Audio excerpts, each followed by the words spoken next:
नमस्कार, मैं प्रकाश मालगावे और आप देख रहे हैं दुनिया एक फसाना। इसके माध्यम से मैं आप लोगों से रूबरू होता हूँ। ख़त्म होने के पहले जो बात आखिरी में कही जाती है वो मैं पहले कह देता हूँ कि अगर आपको मेरी बात पसंद आई हो तो बस शेयर करो, लोगों के बीच में लाइक का बटन दबा दो अगर पसंद आया तो। वैसे आप करते हो मुझे मालूम है।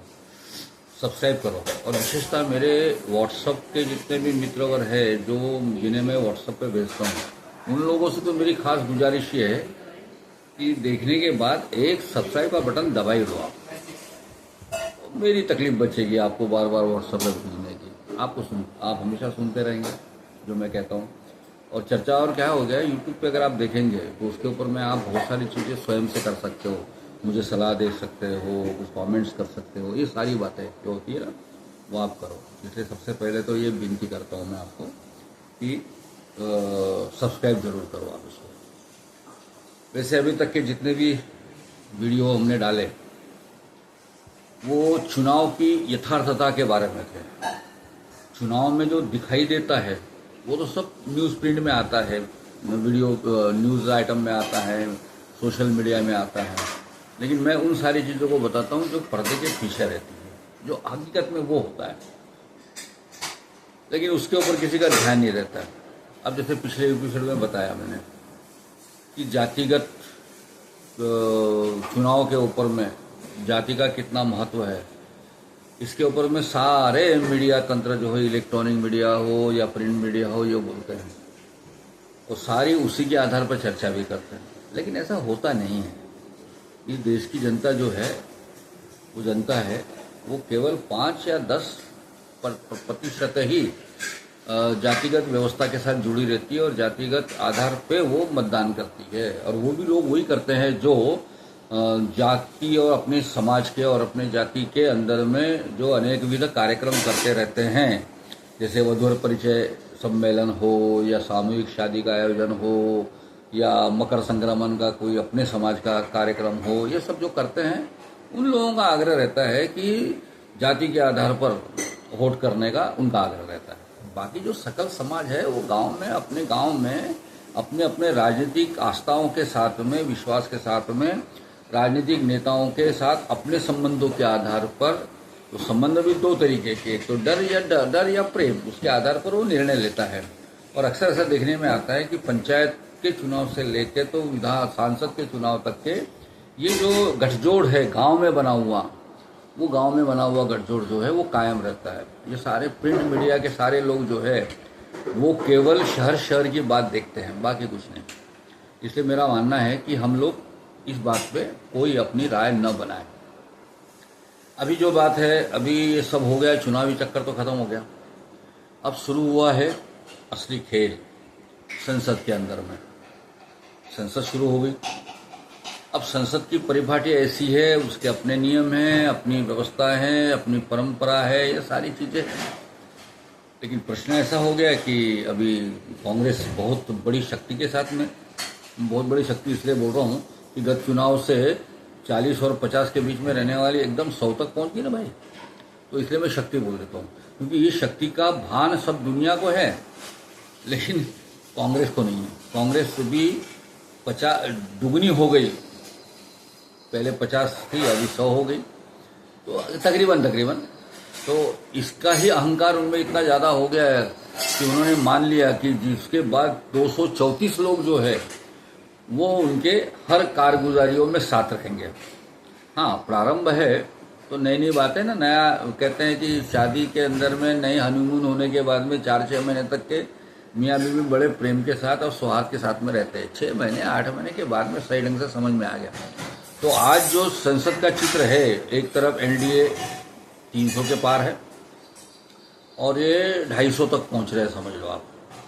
तो अभी प्रेम का, सौहार्द का वातावरण बना रहेगा अलग अलग गठ में। जैसे देखा ना हमने, संसद में राहुल जी बोल रहे थे और वो जो हल्ला मचा रहे थे, तो समाजवादी पार्टी के नेता अखिलेश साथ नहीं दे रहा था, लेकिन राहुल गांधी ने जैसे उसे देख लिया बेचारा खड़े हो गया, है ना। तो ये सब चलते रहने वाला है। और वैसे एक उम्मीद जो है सब लोगों ने लगा दी इनसे राहुल गांधी से। अब एलओपी बने हुए हैं, प्रतिपक्ष के नेता बने हुए हैं, प्रतिपक्ष के नेता पद पे आसीन हुए जितने भी लोग हैं, यहाँ तक के राहुल गांधी के पिताजी राजीव गांधी भी थे, अटल बिहारी वाजपेयी थे, शरद पवार जी थे। अब इन लोगों की पूरी संसद के अंदर में अपनी क्षमता जो है, अपना जो समय है वो उन्होंने ऐसे बिताया है जिसके वजह से कुछ परंपराएं थी उसको कायम रखा गया, कुछ नई परंपरा इन्होंने डाली, लेकिन स्वस्थ परंपरा डाली। अब ये उम्मीद तो राहुल गांधी से तो हो नहीं सकती। राहुल गांधी ये समझ नहीं पा रहे उनका भाषण सुनने के बाद में। जैसे परिपाटी होती है, धन्यवाद प्रस्ताव होता है, धन्यवाद प्रस्ताव में अपने अपने क्षेत्र की बातें करनी पड़ती है, अपने अपने विचारों को प्रकट करना पड़ता है, और जो विपक्ष होता है वो एक ये क्या बोलते हैं, निश्चित एक परंपरा है कि जो प्रतिपक्ष होता है वो राष्ट्रपति के अभिभाषण के विरोध में अपना मत प्रदर्शन करता है, और जो समर्थक सत्तारूढ़ पार्टी होती है वो समर्थन करते हैं। अब इसमें कोई नई बात नहीं है, इसलिए उन्होंने विरोध करना और अपना विरोध जताना, इसमें कोई नई बात नहीं है। लेकिन जिस तरीके से राहुल गांधी ने अपना विषय रखा 90 मिनट तक का, वो विषय जो है ऐसा लगता है कि उन्हें यह समझ ही नहीं आया कि वो चुनावी समर में नहीं है। अभी संसद जैसी एक संभ्रांत और जिसको बोलते हैं लोकतंत्र का मंदिर, वहां पहुंचे हैं, समझे नहीं।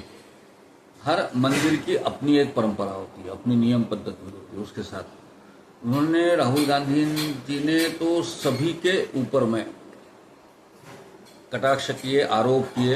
अभी उन्होंने अग्निवीर के बारे में आरोप किया, बड़ी अजीब बात है। अग्निवीर के आरोप तो कर ही दिया उन्होंने कि उनको पैसे नहीं मिले, शहीद हो गया। अभी उस सेना ने बता दिया कि उनके पास घर में पैसे पहुंच ही गए। उन्होंने एक वीडियो शेयर किया था, और वीडियो में वो अग्निवीर के पिताजी ने कहा कि मुझे कुछ नहीं मिला।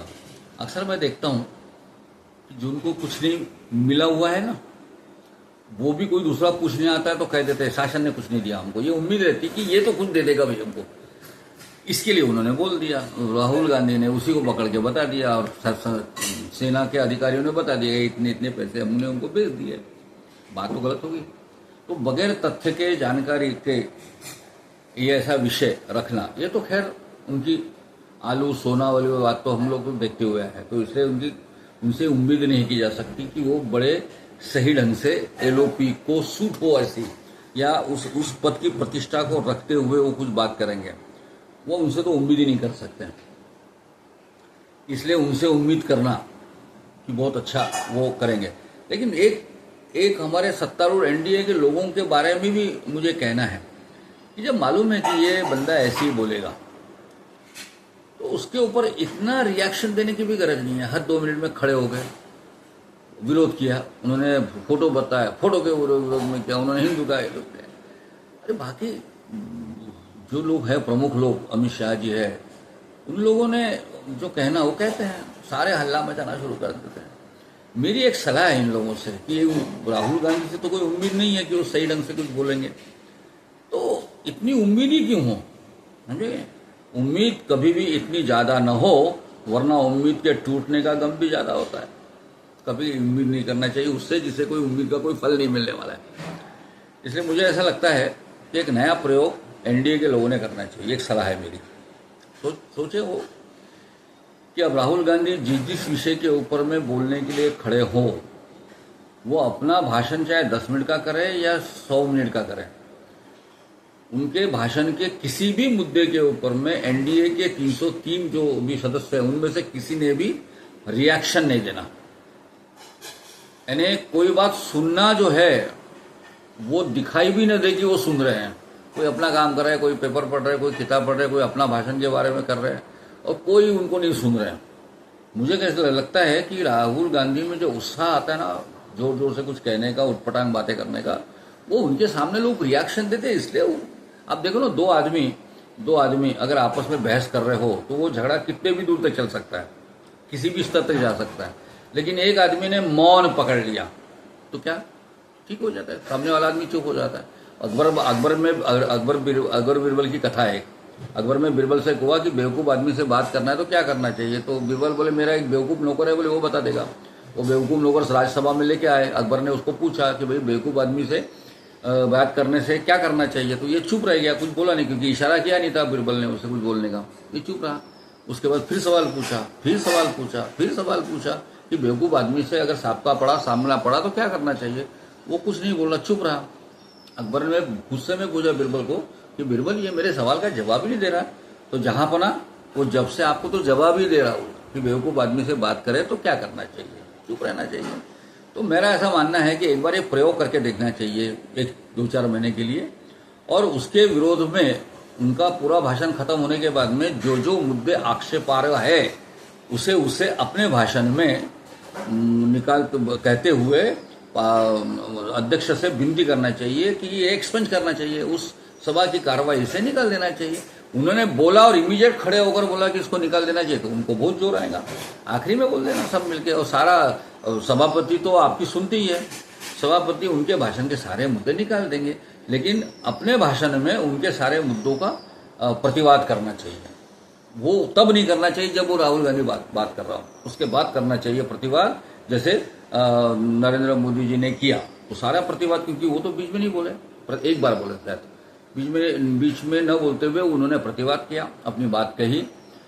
लेकिन ये अगर करने से पूरे देश में राहुल गांधी जो बात करते हैं उनकी बात जो है सही ढंग से जनता समझ जाएगी कि वो क्या करते हैं। इसलिए मेरी सलाह है कि शांति से उसको बोलने दो, खेलने दो। वो वैसे भी खेलने के लिए आया हुआ है, वो तो सीरियस है नहीं, उसे इसलिए वो जो खुद अपने बारे में सीरियस नहीं, तो एनडीए के लोग कुछ क्यों उसे सीरियसली लेते, ये समझ में नहीं आता। मुझे एक मेरी सलाह है, आपको अगर पसंद आई तो आप भी अपने जरिए भिजवाओ प्रधानमंत्री और अमित शाह और जेपी नड्डा जी जो अध्यक्ष है उन तक, कि भाई इस तरीके से करो, अपने आप सुधर जाएगा। आखिर वो बालक है, वो कहा तो है नरेंद्र मोदी ने बालक है, तो बालक को सुधारने की जिम्मेदारी मास्टर की होती ना सर, और नरेंद्र मोदी तो अच्छे मास्टर है, सुधार देंगे उसको, सब मिलके सुधार देंगे। चलो ठीक है, चलो नमस्कार।